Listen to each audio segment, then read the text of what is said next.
Good evening and welcome to the regular study session of the Independence City Council for Monday, November 22nd, 2021. We have two presentations this evening. The first is IPL staffing assessment. Mr. City Manager. Good evening, Madam Mayor, members of the council. This evening we are going to have a presentation from IPL Manager Jim Nail. A question we often get from the council and the community is about our staffing size at Power and Light, as we're always trying to make sure our costs are held in control. So Mr. Nail is going to come up and provide some information. For your information, this was also presented to the Public Utility Advisory Board this past Thursday prior to it coming to the council. So with that, I will yield to Mr. Nail. Evening, Mayor, council members. As the city manager pointed out, this was a presentation first presented to the PUAB last week. If you go back to the joint session that was had earlier this year on strategic priorities, one of the areas that was identified was to ensure IPL finances are stable and sustainable. Two of those areas that would apply in this case are to maximize our operating efficiencies and optimize resources. Typically, we think of that in terms of our generation equipment, our infrastructure, but personnel, since that is a significant part of our budget cost, we should also take a look there to make sure that we are effectively using the resources that we've got. So we had a couple of things that we embarked on. One, last year we were invited to participate in a benchmarking survey. It took a look at a comparison of full-time employees and some of their job duties, and then establish some metrics to compare those across several other municipal utilities similar to ourselves.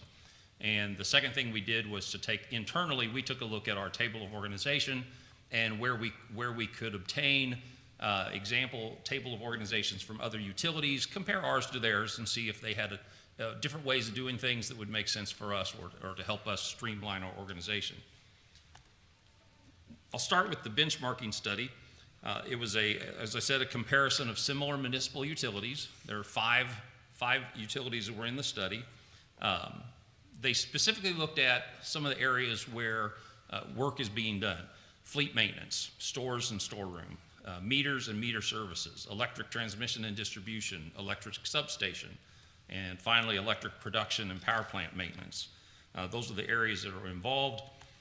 In those areas altogether, the survey identified total number of full-time equivalents, full-time employees, and one of the things I did to start off with was, how does that compare just for those areas studied? IPL, that totaled 113 full-time equivalents. We serve approximately 59,000 customers. You can see the other utilities there: 213 for 65,000, 190 for 98,000, 234, the largest utility that was in this study, 111,000, and then the smallest, their website says over 50,000 customers, and they had 89 in those positions. One of the things I did just to do the math, just looking at those numbers there, and obviously this is just a rough comparison, but our 113 provide services for 522 customers per employee. The next one is only 305, 515. The largest utility there, which usually you think economies of scale, they only serve 474 customers per employee. And the small utility, they had 561, so they're the highest in the list, but comparatively, our employees, just on that rough basis, looks like we're doing pretty good compared to these other utilities. But then it breaks down into those actual work areas. In the area of fleet maintenance, and these head counts included the supervision, like staff support, clerks that support that particular operation, the mechanics, the utility maintenance workers that support that, all that together. We had seven people that are involved in our fleet maintenance activities.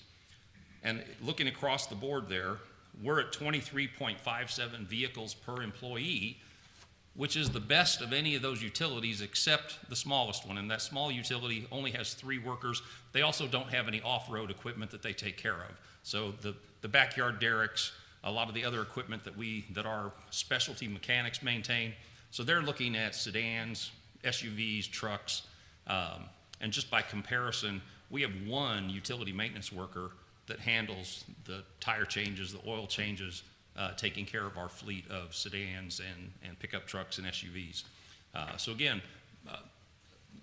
these are rough comparisons, but the metric that the consultant used, vehicles per employee, we're doing pretty good. Stores and storeroom. Here again, they look at the total number of people involved in that operation, so supervision, clerks, warehousemen, utility maintenance workers that take care of the facility.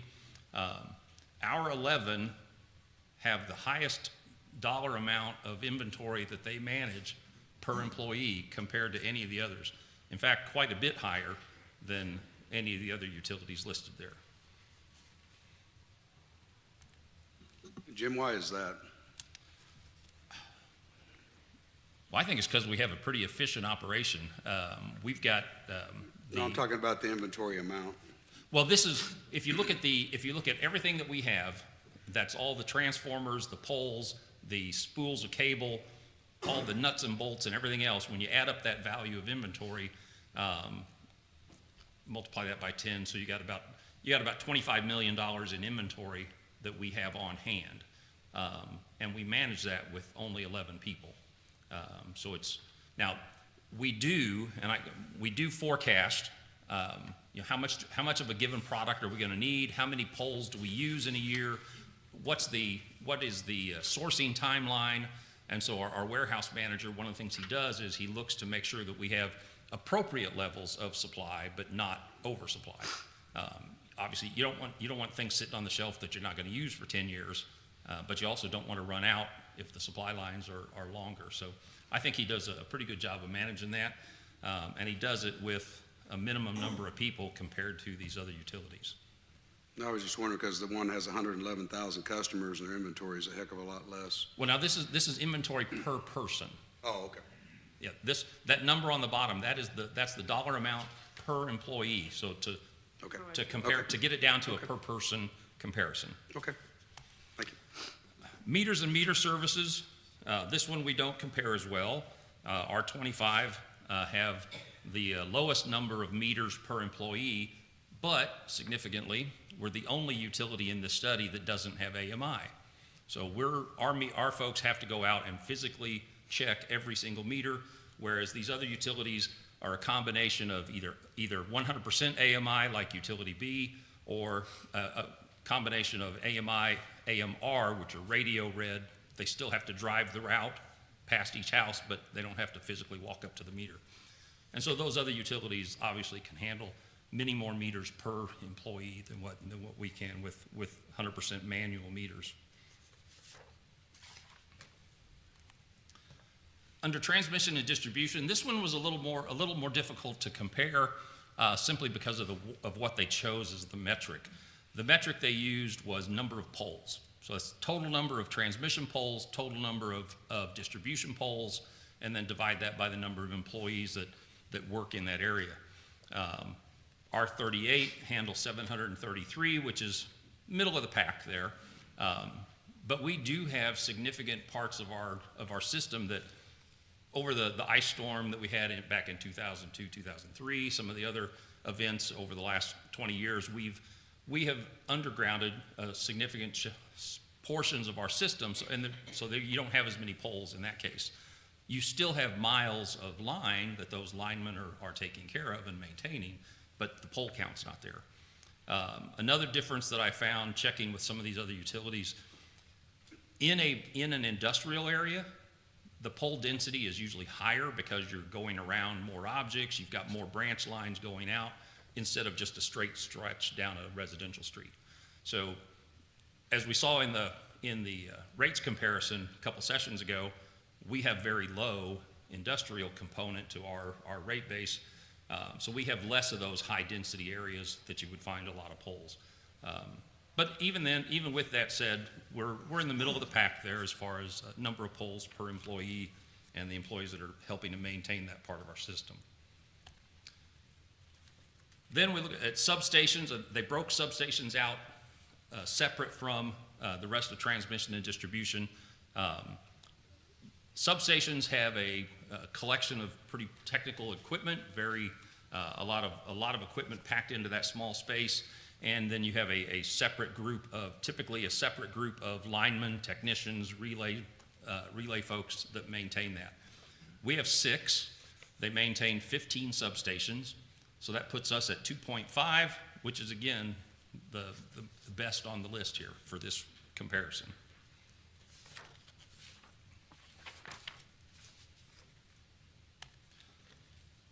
This staff primarily, again, that study primarily looked at the folks that are out there, the frontline workers and their immediate supervision. What it doesn't tell us is, well, how do we stack up as far as the rest of our organization? So we took our table of organization, we compared it to others that we were able to get copies of, and just to see what the differences were. Our intent was to review the organizational structure, look for possible efficiencies. Are there different ways of doing things? The structure here changes slightly, but it's pretty much the same kind of organizational structure that we've had for quite a while. There might be other utilities that have found a better solution. We wanted to check that out. One of the problems we ran into is a lot of different names for the same type of positions, and this did not come with job descriptions. So we're sort of making an assumption that managers are managers, directors are directors, and you'll see in one of these next slides that there are some differences there that you'll see it when it's on the slide. But altogether, we identified 29 management positions, and this is from supervisors on up. So supervisors, superintendents, managers, director, 29 management positions. Columbia's organization had 28. They're pretty equivalent to us, very close in size, and about the same number of management positions. The Board of Public Utilities, their TO had 51 management positions identified. Springfield, theirs had 26, but the TO was not as detailed. Many cases, a manager didn't have anything listed below, so we don't know how many supervisors or superintendents were in that particular shop. But they did have 26 upper management positions listed. So again, if you're looking, comparing across utilities, this number here would say we don't stand out as different from the other utilities. The organization does show some differences. In our organization, we've got a director, a deputy director, 5 managers, 8 superintendents, and 14 supervisors. As you look across the board, you see some significant differences. Now, Columbia, very similar. They do have 3 assistant directors and 3 managers, but it's still 6 bodies compared to the 6 that we have. Their superintendents and supervisors, fairly similar to us. Board of Public Utilities, the general manager, 5 executive directors, 4 corporate officers, and that's like the chief information officer, the chief financial officer, the chief compliance officer for like their NERC and environmental. 13 directors, which we're assuming is equivalent to our managers, 10 superintendents, and 18 supervisors. So a lot of bodies there to accomplish the same type of tasks that we do. Springfield, because Springfield is City Utilities of Springfield, their actual top position is the president of the entire, which they have water, gas, sewer, electricity, communications, a lot of different pieces. Within just the electrical portion of that, their equivalent to my position is vice president, and his title is the Chief Electrical Operations Officer is his title.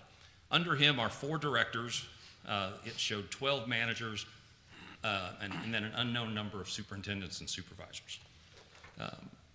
The takeaway I got from that was that looking at other municipal utilities similar to us or even slightly larger than us, our organization looks very similar to theirs, or in fact, in some cases, leaner than we would expect compared to theirs. Mr. Nell?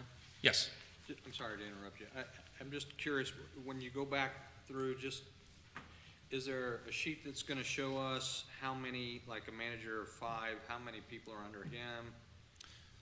Superintendents, how many are under them, supervisors under them?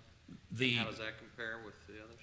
the table organizations that we were able to get didn't go into that detail. Once you got down below supervisor, in some cases they had some vacant blocks, but we couldn't tell if that was 3 bodies, 5 bodies. So we didn't have that level of detail. Do you have that for us? For us, For us? we have a table of organization. In fact, we just updated it recently with all the changes we've gone through recently to show what our organization is. Can you provide that to us at some point? Certainly we can do that. All right, thank you. The summary we got from doing both of these 2 reviews, one, our frontline workers are doing an outstanding job. They're managing more material per person. They're managing more vehicles per person. So overall, we think our frontline staff are appropriately sized compared to other utilities, and we think they're doing a great job. In fact, 3 of the 5 areas surveyed, our folks had the best metrics. So I think that says a lot for the work that they're doing. On the management side, our management structure compares favorably to similar utilities. I have to admit, I was surprised by that. I didn't think we would match up as favorably. I thought maybe we were a little top heavy, but in comparison, and in disclosure, this is the only utility I've worked for, so it was the only comparison I had until I looked at these other areas. So, but looking at the study, as far as structure and numbers, it looks like we're in the right spot. Now, that being said, we will continue to look at how we manage the workflow. As vacancies come up, we will evaluate each of one of those individually to see what changes we might need to make or how we can better serve the utility. But overall, the structure looks like it's in the right place. Subject to your questions, that's the presentation. Thank you, Mr. Nail. Questions? Yes. Yeah. Jim, on this, you're comparing up here at the beginning with 4 different utilities. We get back here to the back, we're only running 3. What's the other one that you're not putting in there? The first one, all this list of specific areas, that was a study done by another consultant, and he included 5 utilities. When you get down to the one we did internally, we were able to get tables of organization from those other 3. Okay. So those are two separate studies. Okay. Anything else? Councilmember DeLucci? The utility comparison, like for example, 113 full-time employees, do I add the management organization to that 113, or does the 113 include the management? There is some overlap. Like for example, in fleet, those number in the fleet management, that includes our fleet administrator, which I also include in our list of supervisors and superintendents. So there is some overlap between those 2, so you can't do a straight addition. We actually have, I think it's 177, don't quote me, I think it's 177 current positions, but that also includes a number of vacancies that we're still trying to fill. I think we have 29 vacancies on the TO right now. Would those show up, what she's asking for, when you give us the breakdown? When we give you the breakdown, yes, sir, it has the whole layout. Oh, that's okay. And I know that we at Independence have some contracts with people, for example, to come and cut down the trees, or this is broken, fix it. Do the other A, B, C, and Ds also have contracts like this? Do Well, we know? in these, for example, the tree management, yes, it's very, very common that utilities use a company like Asplin, who we use to do their tree maintenance, or a mixture of in-house and contract. But for the cycle trimming, where they go around and try to hit every tree every 5 years or 3 years or whatever the cycle is, that quite common to use contractors for that. Services such as mowing and lawn maintenance and some of those are also janitorial. A lot of those are contract positions. I just want to make sure we're comparing full-time employees to full-time employees? Yes. Okay, thank you. Other questions? Okay, thank you very much. Our next presentation, Mr. City Manager, is environmental cleanup, illegal dumping, and debris. Yes, good evening again, Madam Mayor, members of the council. Tonight's conversation will be somewhat wide-ranging. I believe I've had a conversation with each of you over the years about issues of blight, issues of quality, issues of homelessness within the community. I know Councilmember Steinmeier in particular has asked about both the environmental and the financial costs associated with that. So this is a presentation kind of following up on one we've had about a year ago regarding homelessness, but also expanding out into some of those other areas as well. Assistant City Manager Adam Norris is here to give that presentation, and I'll turn it over to him. All right, good evening. Again, the policy question that was asked of us was the cost the city incurs to clean up after homelessness and the health risks associated with that. That question was focused on park cleanup, but this presentation includes kind of overall city cleanup efforts because that does inform the overall perception of the city. So this is indeed a team response. So the Community Development Department, they focus on private property issues, dumping, trash, those types of things on private property. Parks, Recreation, and Tourism, they focus on our parks and public spaces. The Police Department focuses on outreach and enforcement. Municipal Services focuses on a lot of our infrastructure assets and the right-of-way, which is a significant area for us. And then the Health and Animal Services Department and the Fire Department, as noted in the memo in your packet, those are more future-focused things that are being worked on by those departments. As I get into this data, I just want to kind of caveat this a little bit. Some of these costs and these hour estimates are estimates because we don't always track this data that way, our costs this way. Going forward, we will provide, do that, but for the time being, these are estimates, and they're pretty solid estimates. They'd be conservative if we are estimating those, okay? And if, as we go along, you have questions, just stop me, please, and I'll just stop the presentation and address your questions as we go.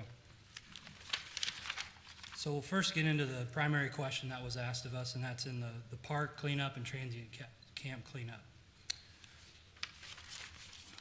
So in 2019, we had 81 camps that we cleaned up, and that we filled 7 dumpsters. That took about 650 staff hours to do that. In 2020, that was a little bit of a different year for us because of COVID, but we spent 320 hours on 47 camps and 4 dumpsters. And then in 2021, so far, we've spent 572 hours on 61 camps and 5 dumpsters. The highest frequency of parks that we are responding to are listed here. Young Park is number 1. The cost of this is estimated to be about $40,000 annually. Right-of-way cleanup is a big area of concern for us and is a big challenge for us. We get about 200 requests annually for this. That does not include, our staff driving by and seeing something in the right-of-way and needing to pick that up. This is citizen requests. These are council member requests. These are city management requests that come through. Okay, it's about $80,000 annually that we spend on right-of-way cleanup, and these are some pictures of what our staff encounters on a regular basis. So we spend 2,300 hours on that in a year. That's over a full-time employee. And I want to point out that whenever we talk about staff hours doing this, they're not doing something else. Like our street maintenance workers do this work. And if they're not doing this, they're not fixing potholes, they're not filling cracks in the street. They're not doing street maintenance. So it's kind of out. Yes, sir. And so far, worst case scenario, we're at 120,000. Is budgeted or non-budgeted? It's budgeted in that we have staff available to do that work, right? Mm-hmm. So in terms of the hours that we pay, but like the cleanup, that's budgeted as well? The environmental aspect, just cleaning, the dumping, all of the things we gotta do? Yeah, that's just part of our annual operating budget. So if staff is having to do a park cleanup, or if they're being dispatched to clean up the right of way, we already have those hours. We have a FTE budgeted for 2,080 hours a year, right? So, 100 hours of that, it goes to this instead of to street maintenance. Does that answer your question? So just to be clear on that, in other words, there is no dedicated staff for this. This is part of the street maintenance expectations as set forward by the council that these things be dealt with. Correct. Okay. So, just so I'm clear, so this is coming out of our hourly budget, Yes. but it doesn't necessarily fit in the job description of what they're doing, correct? Is that right? That's correct. I got to see this firsthand a while back ago on one of the city manager job shadows, and there was 2 employees who are cleaning up a frequent dump site in our city. Those employees, if that illegal dumping wasn't taking place, would be able to go out and repair the streets, repair curbs, things of that, mow right of way, before that moved to parks, things of that nature. So this is not in their traditional job description. They're being diverted away from the task they were hired for to address this. So it's Well- budgeted, but it's not really budgeted. In that sense, yes, absolutely. I agree with your statement. So you can't fix a street when there's trash on it. You- You can't mow the right of way when there's trash in it. So you have Absolutely. to remove that so you can have access to the street, the right of way, to repair it, maintain it, whatever needs to Absolutely. occur. Got it. As an example, with the parks, before our staff goes out and mows a park, they'll spend a fair amount of time going around and picking up the trash out of the grass or wherever it is, because if they mow over that, it's just gonna spray shredded trash everywhere. So, every trash impacts every part of our job, really. I would say that, add that, yes, sir. Just one more question, okay, I'm sorry.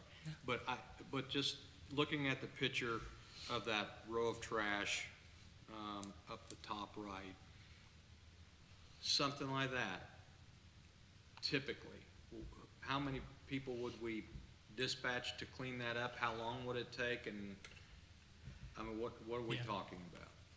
How many man hours? 2 to 4 people. And how long would it take? It's 4 hours. So 4 you have hours. 4 hours with 2 to 4 people, so. And where are we loading that and taking it?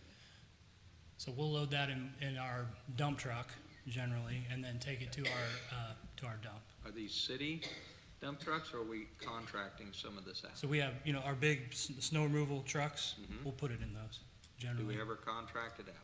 So right now, I was gonna get to that. Oh, sorry. So we have $600,000 programmed that you all have approved in the ARPA spending plan for right-of-way debris cleanup. So we are gonna bring a contract forward to you all in the near future to allow us to have a contractor on demand to do some of this work for us. Excuse me, Adam. Community service hours is possible? Correct. Like, Yes. how do we do that? So How do we- if someone needs community service, then we'll use those workers, but they have to be managed, and that's not a easy task. But when we can use those workers, we will, And so how as does, long as it- it's not dangerous. like, for example, somebody called me and said, my son needs community service hours. Do you know anybody? I think this is I more of mean- the involuntary community service hours. Well, most convictions are involuntary. Actually, that's not true. They have to be, a guilty plea has to be knowingly and voluntarily made, which most are. Well, is it something for a person to call to say, I want to do this for free? Whether it be community service or Sure. not? Or you mean like if someone Like- wants to volunteer to Yeah, help how out? do they know? I think we have groups that get together and do that kind of work all the time. I think we have a recent example. I can't remember what street that was. That Do they did call that. community service? It's coordinated sometimes through the police department or municipal services because of traffic control needs. Okay, so that's what I'll tell them to contact. Okay, thank you. But on that, for them they don't have to sign off on that for community hours, correct? There's no one that does No, that. no. That's the problem you have, Karen, because I ran into that. You can do it, but you don't get credit for it. I know what you're after. I wonder I why. I guess I misunderstood your question. I believe you would get credit for it. It would just be the person on site that You have to needs to supervise. sign Yeah, off of it. when I did it down at Power and Light, then we did it for a little bit of time. And then it became a problem because it had to be directly supervised, and that supervisor has to sign off on these hours. Well, Right. a lot of people were doing Saturdays and Sundays, and so it got to be pretty heavy, and then there was an insurance issue later, but Yeah. I think there might be back to that, maybe, I don't know. It is a challenge. So it's not a So I think solution. we're maybe talking, there's two different things going on. There's community service that needs to be accounted for, you know, well, you know, penalty for, you know, a crime, or just kids who need hours for whatever it is. A school project, a church project, a scout project, or whatever. And then we have volunteer groups who just organize themselves. They might reach out to us and say, you know, we need help with traffic control, or we need reflective vests, or we need gloves, or trash bags, or whatever. And they're not looking for any sort of certification or correct. Yeah. or somebody signs something like, yes, you know, this person was here for this number of hours, turn this in and get credit for it. They're just organizing, and there's a lot of that happening too. People just kind of taking it upon themselves to adopt their street, their park, their, you know, neighborhood, whatever. So they're two different things.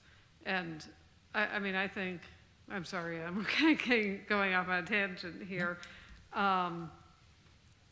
So I think we probably need to be clear, if people are wanting service hours, then we have to just understand what the process is for that. If people just want our assistance because they want to take responsibility for maintaining their neighborhood, a park, whatever, then that's a different process. And we need to understand, you know, what resources we can offer to people who just want to do that on a periodic or ongoing basis. Absolutely. I think we supported a church group recently that wanted to do a pickup, and we gave them vests, trash bags, and then we had staff there on Saturday hauling the trash away because we didn't want it sitting over the weekend. So. Okay, Yep. thanks.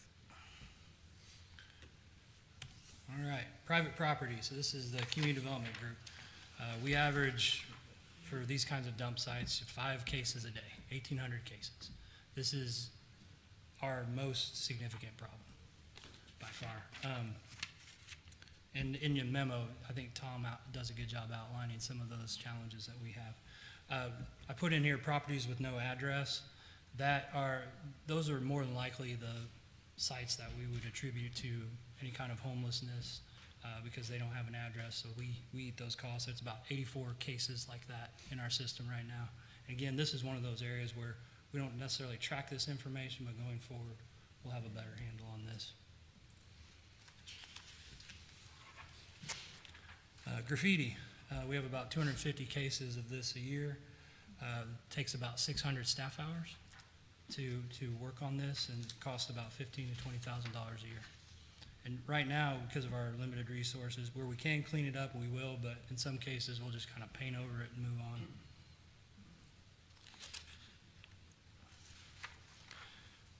Lastly is the police department response. We don't have a differentiation between, you know, panhandling and going out to a homeless camp or anything like that. So right now, we show 2,000 cases of incidents. That's about $73,000 in staff time. We have 2 officers that are dedicated to homeless outreach. Together, they spend about 1,300 hours on this, about a third of their time, collective time. That's about a $50,000 cost to the city. So in total, in the police department, you're looking at 3,300 hours or about $124,000. So it's about 1.5 FTEs in total. So looking ahead, well, let me total this up. So in total, when you add all these things together, you're looking at about $275,000 in costs and about 8,300 hours in staff time. Going forward, you know, we're optimistic about development of the co-responder program. That's also funded in the ARPA spending plan. Enhance our mental health services, greater interdepartmental collaboration and resource sharing among our groups. I think this has been a good way for us to work together and will continue to be an effort for us. Broaden our partnerships. This isn't just a city challenge. This is a community challenge, and we need partners. We need civic partners. We need church groups. We need Eagle Scouts. all those people to come together to help us out here. And then again, we want to refine our data collection for the future, so we make sure we have good information to report and track for you all. So that is the presentation. Any other questions? Mr. Norris, Yes, sir. aren't most of the complaints now getting routed through your complaint system or whatever it is? So we have an internal complaint system Yeah.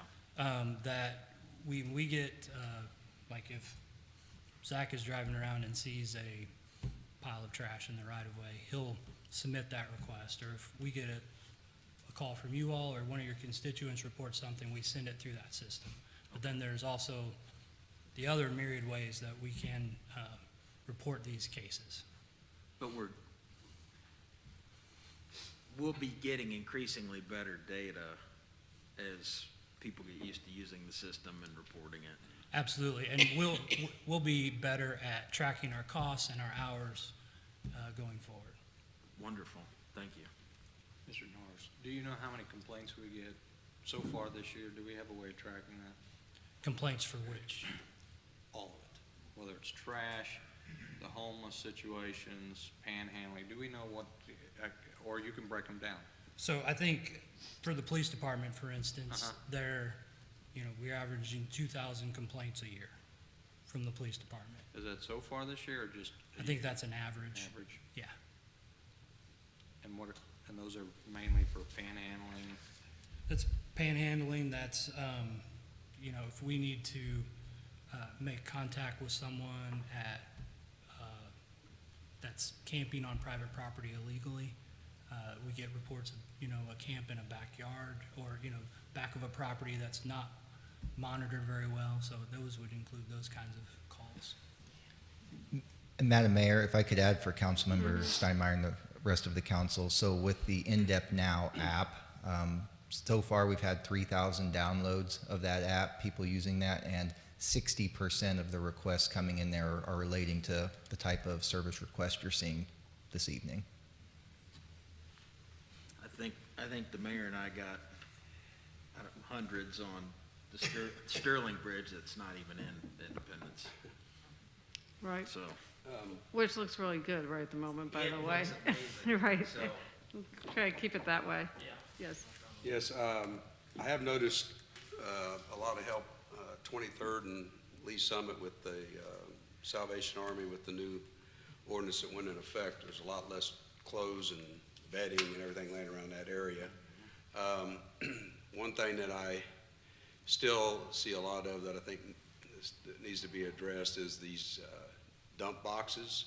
It says shoes and clothes, and there's mattresses and couches and everything else. Every weekend I go by and I see this stuff, and I don't know how we're going to enforce it, but at this point, and then they end up in the woods or on the side of the roads and everything else, but I really don't know how to enforce that, but there is an extreme amount of that now, especially out in the 39th corridor, a lot of it going on out there. Yes.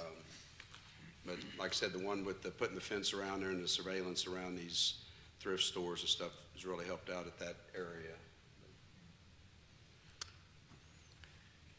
I want to make sure, because we touched on it, that people are aware of the In-Depth Now app, mobile app. City manager just told us that there's been 3,000 downloads of that mobile app. We have a city of 120,000 people, so that we have a lot more people who could be helping us out by utilizing that app, and it's very, very simple to use. You just take a photograph on your phone. It walks you through what you're trying to report. You send it in, you get a response that it had been received, and then you get an update when the case has been initiated and when the case has been closed. So it's very, very helpful. It's very efficient. It saves a lot of telephone calls. You can do it any hour of the day or night. And so I encourage people to really take a look at that and use it. The Councilman Hobart referenced the Sterling I-70 bridge area, which is not in Independence, although we have been very involved with assisting with Kansas City to address that area, and it does look considerably much, much, much better, and hopefully that's able to be maintained. But I want to point out that when Kansas City has a 311 call system, a very sophisticated, very expensive system where you call 311 on your telephone, or you go online to the 311 system, you call in the complaint, and it gets handled. In most cases, the council people, the mayor, don't even know that the request has come in. It just gets handled. So I had inquired of Kansas City to tell me how many 311 calls they got about that area, and it was like less than 10, which was just startling news to me and to Councilman Hobart. I mean, that's, you know, that information is a little bit dated, but not that outdated considering the number of years we've been working on that area. So obviously that's not going to cut it. I mean, they're not going, that doesn't move an issue up into a top priority when they've only received a handful of calls. So I always encourage people, please report things. You can be totally anonymous, use the mobile app. You don't have to provide your name, your telephone number, any contact information if you don't choose to. If you want to be contacted and be given a personal update, you can provide that information and you'll get that. But we just have to rely on the community to help us to identify where these problems are. So that's one thing. Mr. City Manager, since Councilman Stewart's not here, I'm going to ask the question that I think he would ask if he were here. He had inquired some time ago about doing more proactive type of code enforcement and starting to look at opportunities for that. The system of being complaint driven definitely is not ideal. We are always going to have some component of the community's assistance and helping us identify where these problems are. This is something that I know has been discussed for, since the beginning of time, probably in Independence, about doing more proactive type code enforcement. So do you have any information or thoughts to share on that?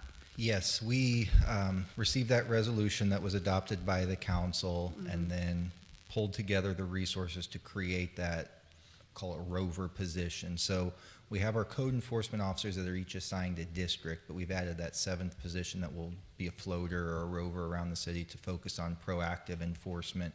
And then that was adopted in this year's budget and is continuing on with that now as well. Our hope is, with the back to basics data that the council saw last month, as we continue to build more of a data pool, we can utilize that in that more proactive fashion so that not just that rover, but all of those positions could then start. I mean, they'll still have the complaints that are coming in, but they could also start to see, okay, we need to start allocating resources here. We've got a hot area over here on this side of town or in this area, and can be a little more fluid with our time and how we deploy those resources. Okay, thanks. Other questions? Yeah, just Yeah, one go more, ahead. Madam Mayor, sorry. The 2,000 calls you talked about, it's about 6 a day. Is that shared across the city services, or is that just primarily going to PD or fire? So I was just, when I cited that 2,000 calls, that was just in the police department. Just the police? Yeah, so for instance, we have 1,800 cases in community development for dumping and trash, in any given year. Well, I think it's Yeah. important for folks to hear that because, in the realm of calls and the level of priorities, I imagine those 6 fall somewhere down here. So, because we have limited resources on the streets that they have to be able to take care of. So, I just want people to know that they're doing a great job with the manpower that we have. The 6 is a lot of calls, to field a day for those kind of complaints, so. Yeah, and I would say generally whenever we get a complaint about trash in the right of way, our crews are really good about getting on that quickly.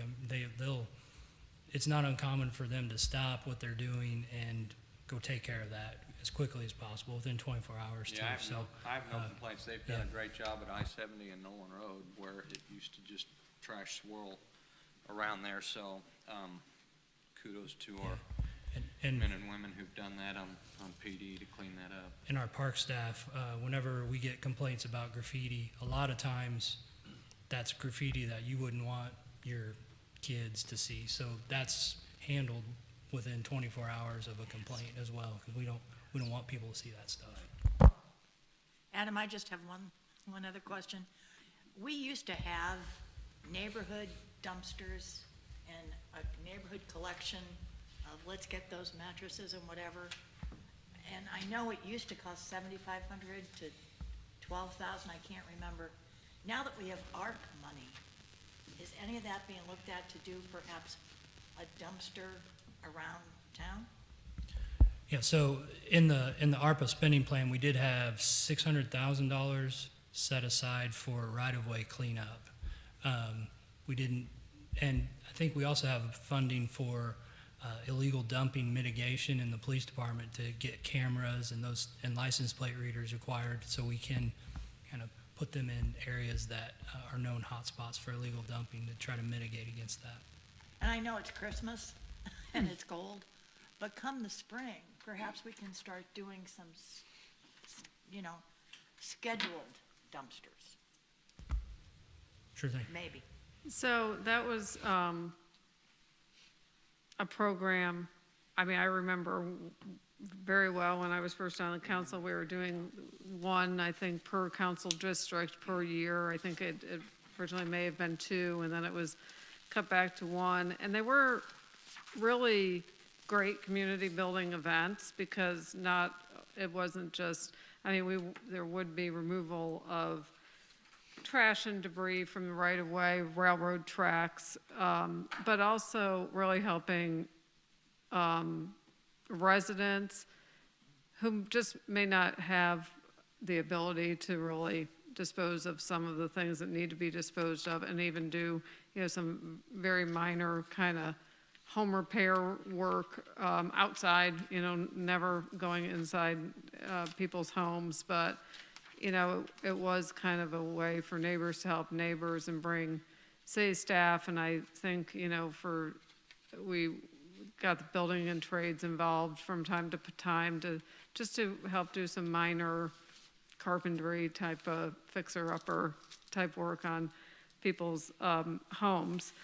So we moved away from doing those because they would have a big impact for a short period of time, and it used like all of our resources. Like every dollar we had for those type of cleanups were sucked up, kind of sucked up in those 4 or 5 events a year. So then we moved, this council, moved on to doing more of doing that on a continual basis. So I think the results ultimately are better, but we did kind of lose that community aspect of it and that volunteer aspect of it that was a real positive. So maybe there'd be a way to create some of those events to kind of create that same kind of neighborliness of, and understanding sometimes you might be frustrated by a property in your neighborhood that's not being maintained as well as it could be, and maybe gaining some insight as to why that might be.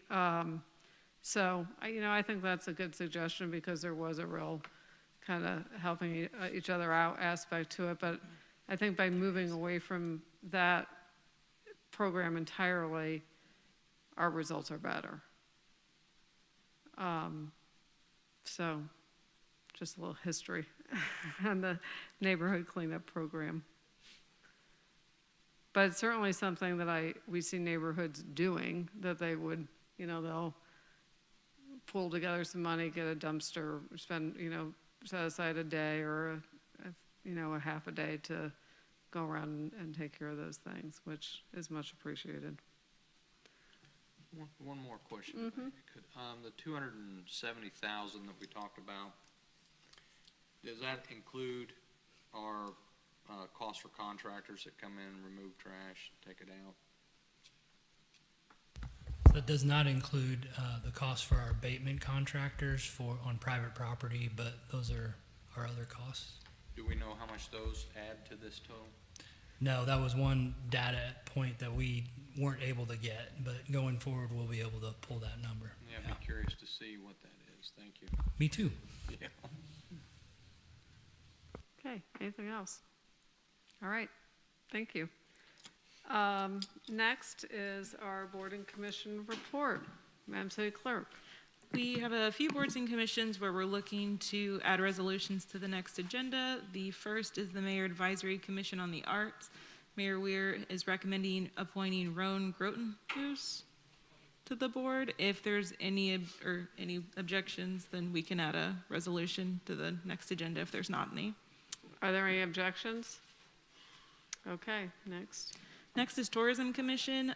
Recommendation's been made to appoint Glenn Esplin, reappoint Jody Krantz, and reappoint John Thornton. If there's no objections, we'll add a resolution to the next agenda. Are there any objections? Okay. Next is Industrial Development Authority. Recommendation's been made to reappoint Marcia Van Velzen. If there's no objections, we'll add a resolution to the next agenda. Are there any objections? Okay. Next, the Sustainability Commission. Recommendation's been made to appoint Annalisa Deaton. If there's no objections, we'll add a resolution to the next agenda. Are there any objections? Okay. And finally, a Stormwater Control Oversight Committee. Councilmember Huff is recommending reappointing Anthony Jeremita. If there's no objections, we'll add a resolution to the next agenda. Any objections? Okay, thank you. Thank you. Okay, we are going to have a specially called meeting next Monday, which is the 5th Monday of the month, which normally we do not meet. This special meeting is being called to have a presentation on potential increased heating costs that may affect our IPL customers this winter. The Public Utility Advisory Board has also requested that the council hold some type of full public hearing, so we will conduct a full public hearing at that meeting as well, November 29th, 6:00 p.m. here in the council chambers. So Mr. City Manager will be looking forward to some information from you, have some discussion, and open it up to the public for comments and feedback. Under other discussion topics, I just wanted to notify the community that we will be having a vaccination clinic tomorrow here in the first floor of City Hall from 1:30 to 4:00 p.m. All 3 vaccinations will be available. We had one this past Wednesday, I believe, at the Uptown Market, and it was very, very well attended, and we were able to do a lot of vaccinations. So if you're looking for a vaccination or booster, no appointment is necessary. You just please come by here in the council room outside of council chambers tomorrow between 1:30 and 4:00. Are there any other discussion topics? Well, Madam Mayor, I would mention that Stormwater Oversight Committee, one more person needs to be appointed. So please send in some applications. Okay. Yes, send in applications. Mr. City Manager, anything else? Nothing tonight, thank We're you. adjourned.